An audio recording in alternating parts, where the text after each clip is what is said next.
Pedrinho do Vasco. Pedrinho, bom dia. Bom dia. Começando aqui, queria que você falasse do sorteio, mas obviamente também falar da movimentação de mercado do Vasco, que já trouxe dois jogadores, há outros jogadores sem falta. Queria que você falasse para o torcedor que há nesse momento, Pedrinho. O sorteio é difícil, né? Todos os duelos que poderiam acontecer são duelos duros. Vitória tem sido um adversário muito duro para o Vasco e não vai ser diferente nessas quartas de final. O adversário realmente está muito bem comandado, tanto fora de campo pelo seu presidente, quanto dentro pelo seu treinador Jair Ventura. Com relação aos possíveis contratados e os contratados, é até bom tocar nesse assunto. Hoje o Vasco ele tem um pouco mais de burocracia para fazer as contratações, devido a tudo que aconteceu com a minha liminar. O Vasco, obviamente, é um time hoje mais fiscalizado do Brasil, sem sombra de dúvidas nenhuma. Hoje eu tenho uma auditoria, eu tenho um administrador judicial, eu tenho um watchdog o tempo inteiro fiscalizando. Então, isso seria um motivo para os clubes que negociam com o Vasco ter total segurança para fazer qualquer transação. Até porque antes de eu ser, obviamente, afastado, nós cumprimos à risca todos os processos de transferência de jogadores sem nenhum problema.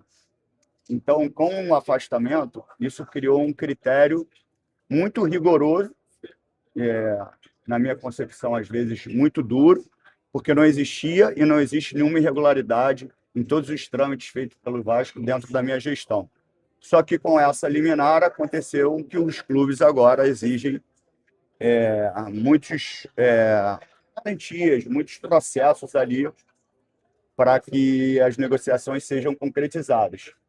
E por isso dá um pouco mais de demora que os outros clubes. Só para explicar um pouquinho sobre a demora, que eu vi que isso foi muita pauta de debate, e às vezes injustamente, quando é justo, beleza, mas injustamente a gente sofre algumas críticas, porque essa burocracia não aconteceria se não tivesse o episódio da liminar. Com isso, a gente teve dificuldade. Tem dois jogadores que já estão quase aptos para serem regularizados. Existe um processo de burocracia para que isso aconteça. Acredito que não dá tempo para que eles sejam inscritos para essa fase da Sul-Americana. Se a gente passar para as quartas de final, os dois jogadores podem estar aptos. E nossa expectativa é que eles já estejam liberados para Campeonato Brasileiro e Copa do Brasil. Pedrinho, há um time em São Januário ou no Maracanã lotado, ou prefere o Caldeirão de São Januário? É um prazer falar com você, Pedrinho. Prazer, isso vai ser discutido sempre. Todos sabem da minha sempre preferência por São Januário, mas o Maracanã tem sido um palco também de uma energia, uma atmosfera gigantesca, onde a gente também pode dar oportunidade para mais torcedores. Como é uma questão também que, para mim, nesse ponto, não só também, né? Para mim, nesse ponto especificamente, ela é exclusivamente desportiva. Eu não boto em conta a questão de receita, eu boto a questão de desempenho.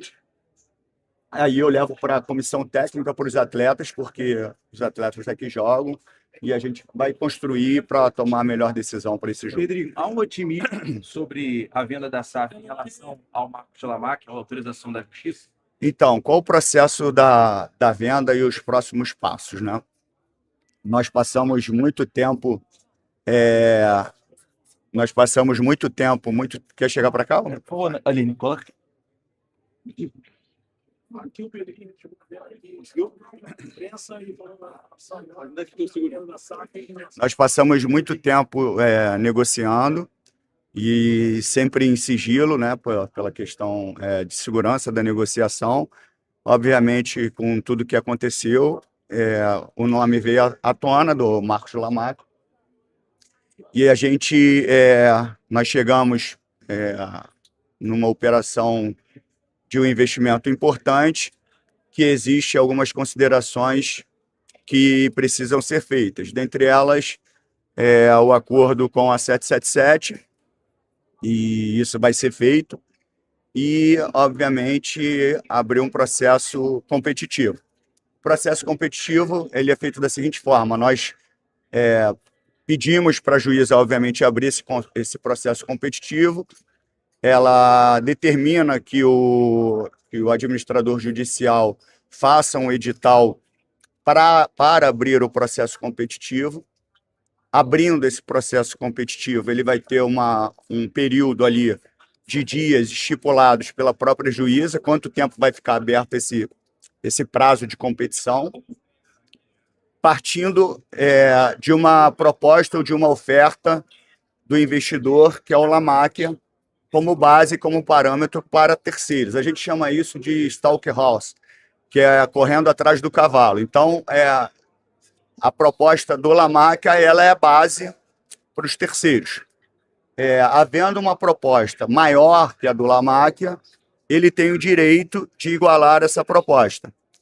Igualando essa proposta, ele fecha o negócio. Se não tiver nenhuma proposta que ultrapasse a proposta do LAMAC, obviamente a proposta do LAMAC vence, e aí a gente vai para os ritos normais, passando num conselho deliberativo, depois a votação dos sócios na Assembleia Geral e finaliza a operação. Eu tô muito confiante, otimista, empolgado, porque são valores muito importantes para a instituição e, obviamente, eu não estou falando sobre um investimento agora e ganhar um título ano que vem. Isso pode acontecer, mas não é sobre isso. É sobre um contrato que dá, eu já falei aqui mesmo, num sorteio da Copa do Brasil, de um investidor CNPJ no Brasil, com uma hold milionária, bilhardária, onde a gente sabe do carinho que eles têm pela instituição, onde vai ter um Vasco que, durante a sua existência, sem qualquer problema financeiro, obviamente com um centro de treinamento de muita capacidade, e isso atrai também novos atletas, e uma estrutura financeira para que o Vasco adquira mais credibilidade no mercado para, obviamente, se tornar um time competitivo durante muitos anos. Presidente, esse ano é ano de eleição e 24 o Vasco chegou na semifinal da Copa do Brasil, 25 chegou. Pensa em reeleição e fechar esse primeiro triênio à frente do Vasco com o título da Copa do Brasil esse ano? Quem trabalha no Vasco, e eu como um grande vascaíno, a gente sempre trabalha para ser campeão. Isso é óbvio, é a premissa da instituição. Mas eu vou pegar a minha fala desde o início. Eu entrei no clube, não imaginaria que estaria na SAF, né? Com tudo que aconteceu, eu vim para a SAF. E como um administrador executivo de uma empresa, eu tinha que entender o que a empresa estava precisando. E ela precisava de pagar suas contas. E foi isso que eu falei. Não sei se eu vou ganhar títulos, mas eu sei que eu vou organizar o clube para que, de repente, ou numa nova candidatura ou um próximo candidato tenha, obviamente, um clube completamente estruturado para tocar. E isso vai ser feito, né? A gente conseguiu diminuir as dívidas através da recuperação judicial.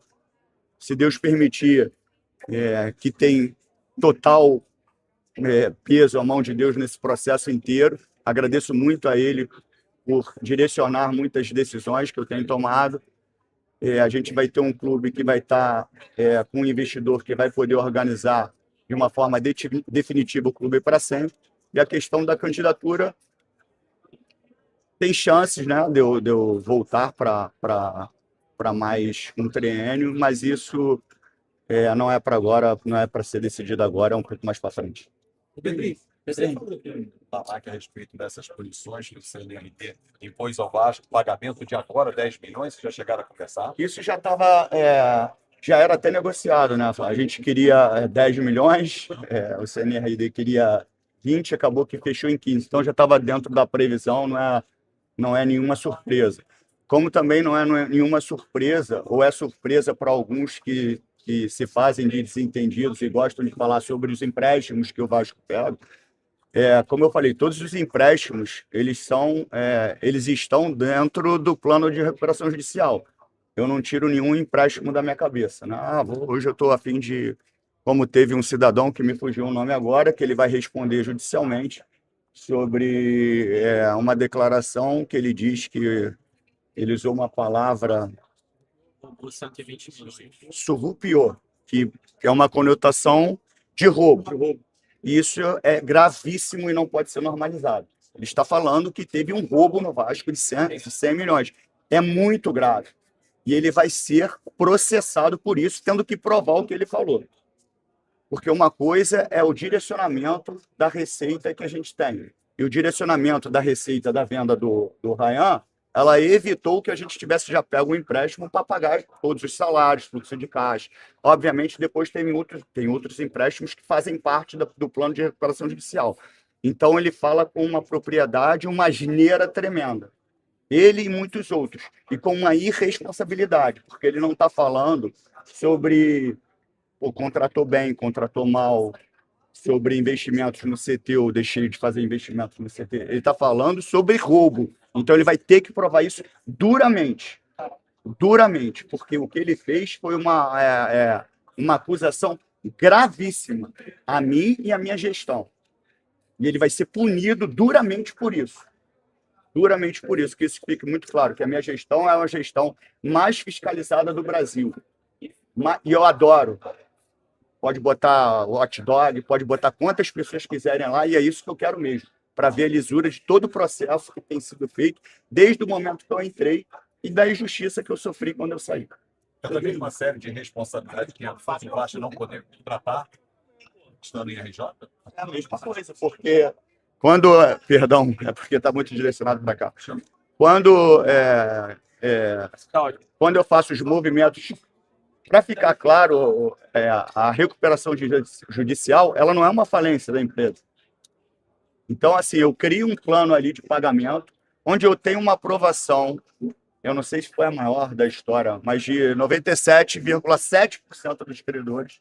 Então, eu faço um acordo com os credores e, por causa disso, um clube que hoje é empresa, onde ele tem que sobreviver, e para sobreviver ele precisa gerar novas receitas, e para gerar novas receitas ele precisa ser competitivo nos campeonatos que disputa, com isso contratações essas autorizadas pelo administrador judicial, autorizada pela juíza, então eu não estou inadimplente com nada, eu estou sendo o clube mais fiscalizado para pessoas falarem que eu estou em recuperação judicial, então eu tenho que fazer o quê? Eu não tenho que contratar ninguém? Eu tenho que deixar o time ir acabando, porque eu estou pagando as dívidas. Eu entro em recuperação judicial justamente para dar vida à instituição. Se eu não entrasse em recuperação judicial, eu estaria praticamente 6, 7 meses de salário atrasados, com dificuldade, e aí tendo uma decadência da instituição. Quando eu entro na recuperação judicial, é para arrumar a casa e, obviamente, administrar melhor isso e fazer as contratações necessárias, autorizadas pelo juiz, pela juíza. E isso que está sendo feito. Então, é muito fácil pessoas que têm voz, que têm uma certa credibilidade, mas que ficam vomitando coisas sem nenhum conhecimento técnico por aí. Mas, assim, a credibilidade dessas pessoas está indo por terra, porque, como eu falei e faço questão de repetir, o Vasco hoje é o clube mais fiscalizado do Brasil. Então, até para os clubes, para as possíveis negociações futuras, que eles se sintam muito seguros, porque não tem um clube no Brasil hoje que seja mais fiscalizado. Então, eles podem fazer negócio com o Vasco tranquilamente. Muito se fala do Marcos, né? Agora, usando o nome, a gente pode usar, ajudando na questão de contratação do Vasco. Até quanto isso é verdade? E o Vasco pretende trazer jogadores para outros setores, tipo ataque, principalmente com essa questão de lesões que o Vasco teve agora. Já pensando no final do mês, que é o primeiro jogo contra o Vitória? A gente tem um alinhamento com o investidor para falar. Pô, grande Abel. Me perdi. Tá, lembrei. O investidor, obviamente, a gente tem um alinhamento sobre as contratações. Eu vou pegar uma das frases que eu falei, que é bom eu também repetir. Ficou muito fácil para algumas pessoas baterem no Vasco. E nós, como os vascaínos, setoristas que cobrem o Vasco, que são vascaínos, youtubers, vocês que cobrem o Vasco, que façam uma avaliação verdadeira do Vasco. Porque quando há uma pancada muito forte sobre o que é o Vasco, na minha concepção, muitas vezes de forma equivocada, mas sempre respeitando, isso potencializa qualquer atitude até de arbitragem, porque elas olham o Vasco do tamanho que nós estamos colocando o Vasco, e o Vasco é gigante, e nós estamos ali menosprezando o Vasco. E o Vasco está se reerguendo e vai voltar a brilhar. O que eu quero dizer é o seguinte, eu sempre falei que o time do Vasco não era ruim. O time do Vasco, o que faria a diferença era desempenho. E nós estamos vendo que com os mesmos jogadores, ainda sem as novas contratações, o Vasco está desempenhando melhor ou não? Está desempenhando melhor. Então, esses jogadores que foram menosprezados, falando que são ruins, eles não são ruins. Não estavam desempenhando? Não estavam desempenhando. Estavam competindo abaixo do que poderiam? Estavam competindo abaixo do que poderiam e eu cobro isso deles. Mas nos últimos 3, 4 jogos, a gente já viu um time com alma, com espírito, competindo e com desempenho melhor. Aonde isso vai nos levar? Não sei. Mas, assim, nós, como torcedores do Vasco, nós se sentimos representados vendo eles em campo. E é isso que eu peço a eles. Então, o Vasco foi taxado como um time ruim, como jogadores com termos pejorativos, que não é. A gente está falando, se a gente pegar o duelo entre Fluminense e Vasco, com a zaga do Fluminense titular, vamos botar assim, se você fizer um comparativo individual, ou a gente tem igualdade de jogadores de escolha, posição por posição, ou o Vasco vence. O que iria fazer a diferença era o desempenho. E eu não vejo uma avaliação com outros clubes que têm um time, às vezes, inferior ao do Vasco, e eu não vejo uma rigidez com relação a isso. Eu passei esse final de semana vendo jogos com times grandes, que estão em momentos difíceis tecnicamente, e as pessoas só falam do jogo, porque o time tal precisa fazer triangulação, precisa fazer isso. Em nenhum momento foi cogitado que o elenco é ruim, que o elenco é fraco. E todos os comentários com relação ao Vasco é sempre: o elenco é fraco, o elenco é fraco, o elenco é fraco, o time é fraco, o time é fraco. O time do Vasco não é fraco. O que faltava era desempenhar. Precisamos de 2, 3, 4 reforços. Precisamos para potencializar e chegar num nível mais alto.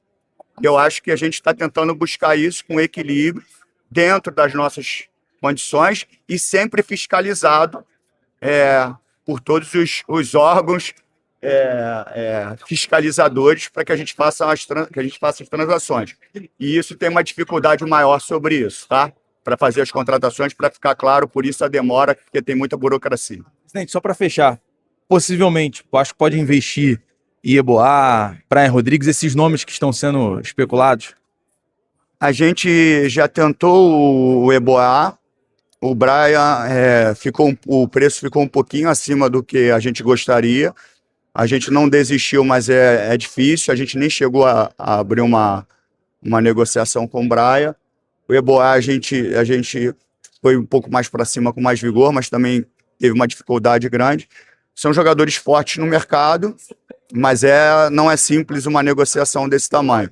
O Brian ficou mais difícil porque os valores ultrapassaram um pouquinho o que a gente pode dentro daquilo que eu falei da fiscalização.